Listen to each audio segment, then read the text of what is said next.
மணலியிலிருந்து சென்னை நோக்கி, அதாவது ஜோலார்பேட்டை அந்த வழித்தடத்தை நோக்கி சென்று கொண்டிருந்த டீசல் கேரி பண்ண ஒரு குட்ஸ் ட்ரெயின் வந்து திருவள்ளூர் ரயில் நிலையத்திற்கு அருகே வந்து ஒரு 2 பெட்டிகள் வந்து திடீரென்று தீப்பிடித்து எரிந்த காரணத்தினால நம்ம வந்து ஒரு விபத்து ஏற்படுத்துது.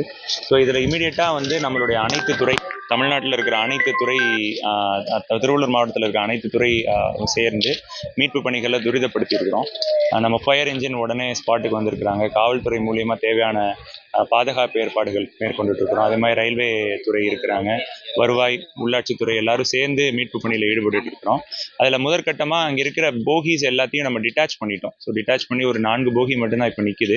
ஸோ இப்போ ஃபயர் டெண்டர்ஸும் எல்லா இடங்கள்லேருந்து வர ஆரம்பிச்சு, பக்கத்து மாவட்டங்கள்லேருந்து, பக்கத்து சென்னையிலேருந்தும் நம்ம வந்து தேவையான ஃபயர் டெண்டர்ஸ் வந்து நம்ம அரேஞ்ச் பண்ணி வந்துட்டு இருக்கு. இப்போ ஆல்ரெடி ஒரு 8 வண்டிகள் வந்து